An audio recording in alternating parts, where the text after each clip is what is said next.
이에 내가 유다의 방백들을 성벽 위에 오르게 하고 또 감사 찬송하는 자의 큰 무리를 둘로 나누어 성벽 위로 대오를 지어 가게 하였는데 한 무리는 오른쪽으로 분문을 향하여 가게 하니 그들의 뒤를 따르는 자는 호세야와 유다 지도자의 절반이요 또 아사랴와 에스라와 무슬람과 유다와 베냐민과 스마야와 예레미야이며 또 제사장들의 자손 몇 사람이 나팔을 잡았으니 요나단의 아들 스마야의 손자 마따냐의 증손 미가야의 현손 삭굴의 5대손 아삽의 6대손 스가랴와 그의 형제들은 스마야와 아사렐과 밀랄레와 길랄레와 마에와 느다넬과 유다와 하나니라.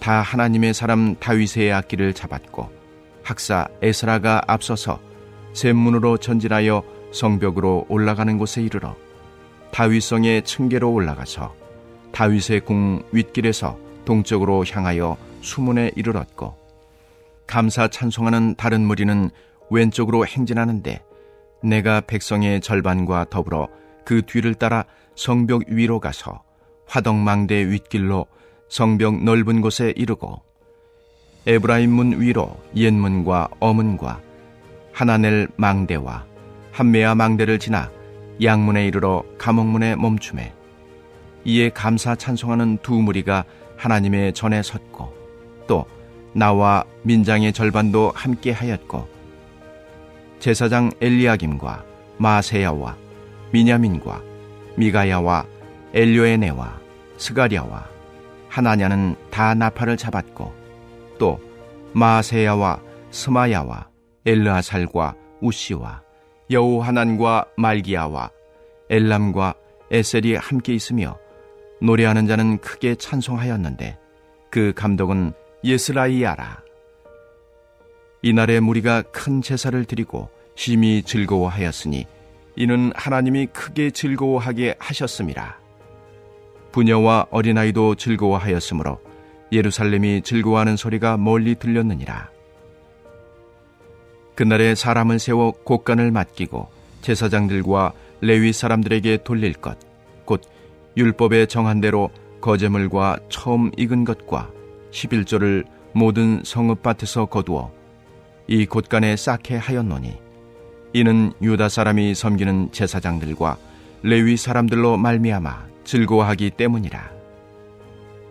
그들은 하나님을 섬기는 일과 결례의 일을 힘썼으며 노래하는 자들과 문지기들도 그러하여 모두 다윗과 그의 아들 솔로몬의 명령을 따라 행하였으니 옛적 다윗과 아삽의 때에는 노래하는 자의 지도자가 있어서 하나님께 찬송하는 노래와 감사하는 노래를 하였음이며 스룹바벨 때와 느헤미야 때에는 온 이스라엘이 노래하는 자들과 문지기들에게 날마다 쓸 몫을 주되 그들이 성별한 것을 레위 사람들에게 주고 레위 사람들은 그것을 또 성별하여 아론 자손에게 주었느니라.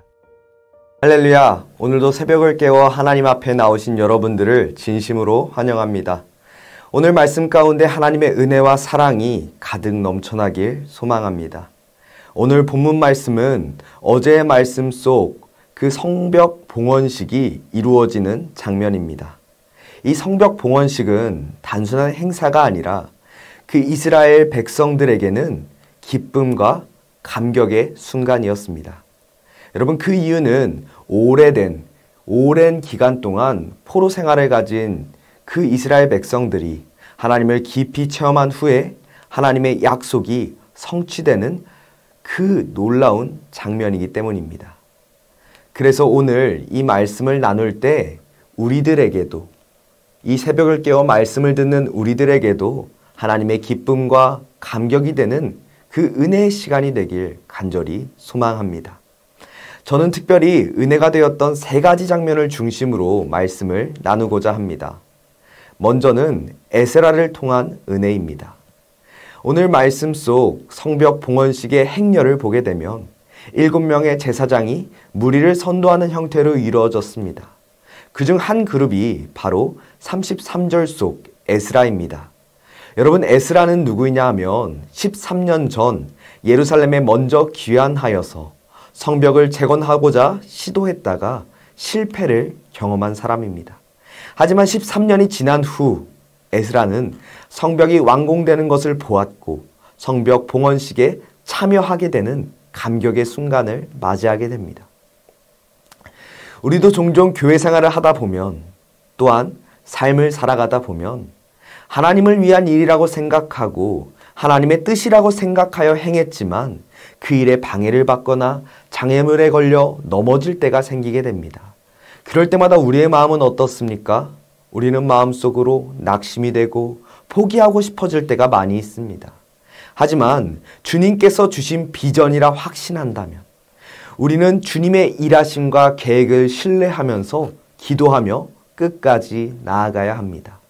우리의 눈으로는 볼 수 없는 그 하나님의 선한 계획이 있기 때문입니다. 그래서 우리 안디옥 교회 성도님들께서 오늘 이 에스라를 기억하며 실패 가운데 있다면 좌절하고 낭망하는 것이 아니라 그 보이지 않는 하나님의 계획을 신뢰하며 끝까지 믿음을 지키며 나아가는 성도들이 되시길 간절히 소망합니다. 그리고 또 한 가지의 장면은 성벽 봉헌식이 이루어지는 그 장면입니다. 여러분, 말 그대로 성전도 아니라 성벽을 재건하는 봉헌식을 진행했다는 것입니다. 보통 우리가 하나님의 전이라고 할 수 있는 성전은 당연히 하나님께 봉헌식을 진행해야 된다고 우리는 다 입을 모아 말할 수 있지만 성벽은 조금 과하다고 생각이 들 수 있습니다. 우리가 말씀을 찾아보면 믿음이 좋다고 했던 다윗도, 솔로몬도, 르호보암도 성곽 봉헌식을 진행하진 않았습니다.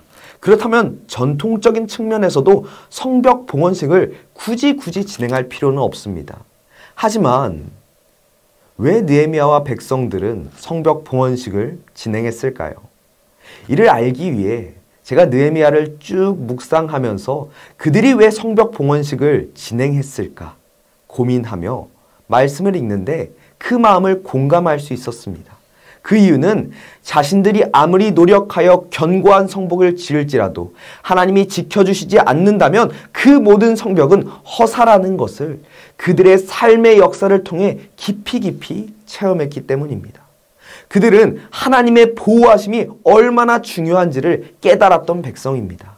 난공불락이라 불렸던 그 다윗의 성이 무너진 것도 경험한 백성이며 하나님이 지켜주지 않았을 때 그들이 아무리 자신이 있다고 하더라도 무너졌던 경험을 했던 백성들입니다. 그렇기에 그들은 삶을 통해 자신들을 지켜주는 것은 그 성벽이 아니라 하나님이라는 것을 깨달았습니다. 그렇기에 성벽 봉헌식은 단순한 행사가 아니라 하나님께서 이 성벽, 이 성전의 주인이 되셔주셔서 자신들을 지켜달라고 하는 믿음의 고백이라고 할 수 있습니다. 사랑하는 성도 여러분, 우리도 오늘 이 예배가, 오늘 이 기도회가 작은 성벽 봉헌식이 되길 소망합니다. 여러분, 사람의 손으로 지은 것 중에는 영원히 견고할 수 있는 것은 아무것도 없습니다.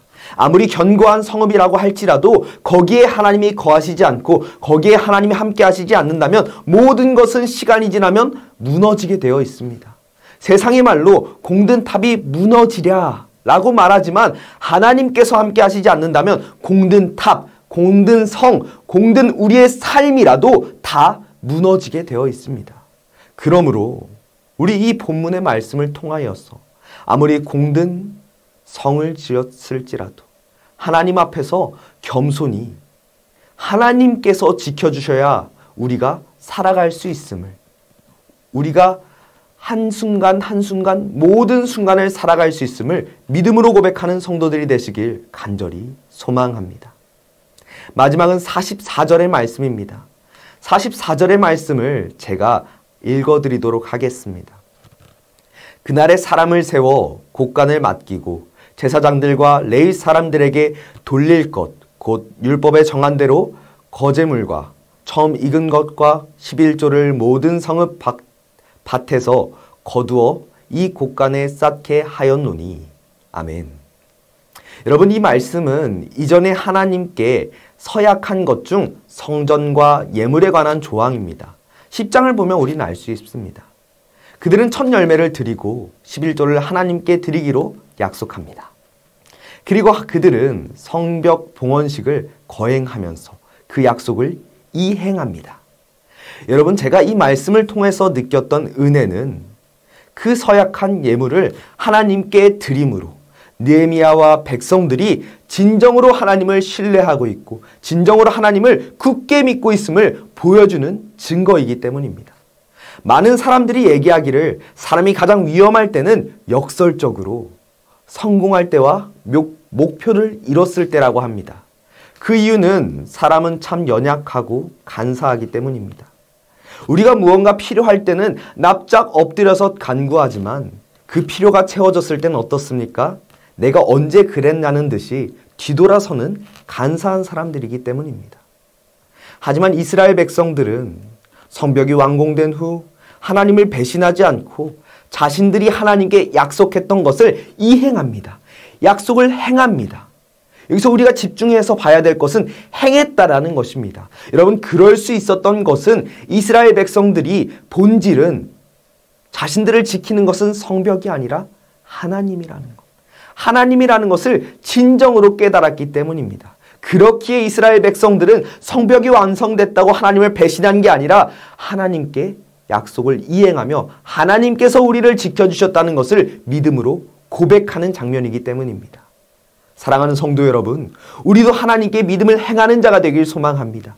하나님께 늘 받기만 하는 자가 아니라 하나님을 기쁘시게 해드리는 믿음을 행할 수 있는 자들이 되시길 간절히 소망합니다. 여러분, 제가 장담할 수 있는 것은 하나님을 기쁘시게 하려는 여러분들의 그 행함 가운데 하나님은 그 행함을 받으시는 것뿐만 아니라 우리들에게 더 큰 기쁨을 주실 것입니다. 그렇기에 우리에게 행함 있는 믿음을 통하여서 주저하지 않고 주님을 섬기는 여러분들이 되시길 간절히, 정말 간절히 소망합니다. 사랑하는 성도 여러분, 오늘 우리는 이 성벽 봉헌식을 통하여서 세 가지의 은혜를 나누었습니다. 에스라를 통하여서 좌절 가운데 믿음을 잃지 말아야 하는 은혜, 성벽 봉헌식을 통해 세상을 의지하는 것이 아니라 무너질 세상 것들을 의지하는 게 아니라 하나님만을 의지해야 한다는 은혜, 그리고 마지막으로 하나님과의 약속을 행하는 그 이스라엘 백성들을 통하여 믿음을 행했을 때 주시는 기쁨의 은혜까지 나누었습니다. 사랑하는 성도 여러분, 오늘 이 시간, 오늘 이 27일이 작은 성벽 봉헌식이 되시길 간절히 소망합니다. 그리하여 하나님 앞에서 은혜를 누리고 결단하는 여러분들이 되시길 정말 간절히 소망합니다. 그렇게 삶을 살아갈 때 여러분들에게 주님께서 그 풍성한 사랑과 은혜를 더욱더 베풀어 주실 줄 믿습니다.